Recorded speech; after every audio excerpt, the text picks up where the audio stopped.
Alright, really, let's be honest with ourselves. Of anyone in the movie Titanic, best supporting actor goes to that guy who hit the propeller on the way down. Talk about stealing the show? That guy.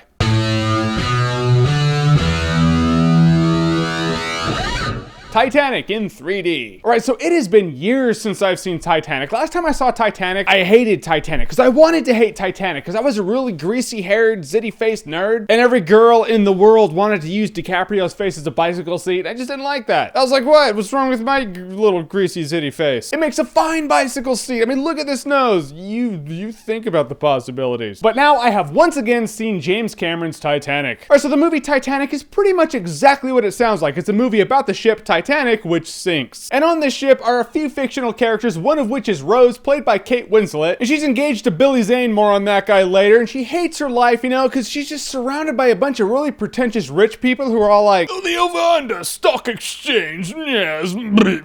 In which she then meets Jack, played by young Leonardo DiCaprio, who's this fun, free spirit kind of guy. He's really poor. He's third class on Titanic. They call them steerage. It just sounds really spit on, doesn't it? And through situational circumstance, the two team up and they start building a romance. And for the first hour and a half of this movie, it is straight up romance. And in that aspect of the movie, the formula's pretty basic. You got your one chick engaged to this one guy. She doesn't like her life. She doesn't like him. Then you have the other guy who's the really fun guy who's gonna teach her everything that she's been missing about the world, but they're from two completely separate worlds. If you feel like you've seen it before, you have. So have I, but it works. And Cameron does a good job at getting you on their side. You know, you're like, I like your guys' romance. I feel like you're building something. She didn't annoy the shit out of me. She was actually a pretty fun chick. She's just confined by all the douchebags. All the old rich people on the Titanic who control her life, who were part of the Academy then and are probably still part of the Academy like today. Yeah, those people. Let's talk about her fiance, played by Billy Zane in this movie, because oh my god. Billy Zane in Titanic is pretty much one of the biggest dicks of 90s movies. Seriously, the dude totally kills it in this movie. He's a complete asshole. He was like a complete douchebag asshole before the ship was sinking. After the ship's sinking, everyone's like, all right, every man for himself. It's all about numero uno, me. He was ahead of the curve, man. He was always like that in this movie. Like the ship, the Titanic is sinking. There are not enough lifeboats for everybody. Best case scenario, half the people on the ship are gonna die. Billy Zane's just like, not the better half. I was like,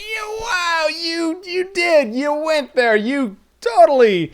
Wow. People like that exist. That's why I'm just like floored by that kind of stuff. And among this love story element, some of the dialogue is cheesy. There's no denying that. You know, I'm not even talking about the whole like, I'm the king of the world thing. I'm talking about when she's like, I'm flying. Some of DiCaprio's reaction shots where he's like, whoo! It's a little odd, a little corny. I'm telling you guys, it's the guy who hits the propeller on the way down, brings it all home. But then the movie completely changes the moment you hear the phrase, iceberg right ahead. We're now in survival mode. The ship hits the iceberg. Spoilers for anyone who never went to elementary school and doesn't know that. And now the ship is gradually going to sink and chaos is going to ensue. I love this. This is humanity at its finest, and by finest, I mean lowest low. Because when you have a bunch of people on a ship, at first it's like, all right, orderly fashion, get into the boats. Everyone gets into the lifeboats and all seems like it might be fine with the world. Then everyone starts figuring out that, wait a minute, I don't think I'm gonna live through this. I'm probably gonna die. In which case, survival of the fittest doesn't quite cover it. People douche out, they douche out hard. It doesn't even make sense. You got some people like cutting ropes to life rafts. I don't even know what that's gonna accomplish, but it made sense to them because they're like, well, it's either this or we die. This is probably gonna help me die, but I'm gonna do it anyway. You're going down into the icy waters of the Atlantic. Things that you do are probably not gonna make sense. You got people jumping from the ship, which is really funny because they're like, oh, the ship's sinking. I don't want the ship to sink. I don't want to have to go into the water because that's what will happen if I go down with the ship. So I'm just gonna jump into the water. I'll end up exactly where the ship's gonna take me, but that makes sense to me right now, so let's jump. I just love the slow swell of chaos at this point. Everything is just so extreme. It really looks like this enormous Titanic ship is actually sinking into the ocean. And it gets faster and faster, and the emotional level of everybody, it starts rising. People start doing stuff, man. They start throwing people off. They start shooting people. They start shooting themselves. It's a riot on a ship. Yeah, it would happen just like that. And I have no doubt the actual event was probably a lot like that. When people are faced with their inevitable death, they don't stay still. I mean, really, whatever you know about yourself, if you're on a ship that's gonna sink and you are probably gonna die because of it, I mean, what would you do? I'm sure the answer is gonna be different for everybody, but I can guarantee you this, the answer will not be, I would sit calmly in an orderly fashion and wait for the authorities. That shit would last like 15 minutes. Some of the special effects did look a bit dated at this point, but I actually give James Cameron the balls for not correcting everything. I mean, it'd be really easy to Lucas out on this. It is the same movie now that it was in '97 when it came out, except for the converted 3D. I mean, did the movie have to be converted into 3D? I don't think so. But the converted 3D in Titanic is not only better than any converted 3D movie I've ever seen, but it's better than a lot of other movies that are shot by Joe Blow director filming in 3D who doesn't know how to. Which goes to show you, if you know how to use 3D, then use 3D. If you don't do anything with 3D. Don't film it, don't convert it, just make a movie. Did I cry in Titanic? You betcha. I mean, let's be honest with ourselves. In the movie Titanic, a diamond that's about as big as my fist ends up at the bottom of the Atlantic.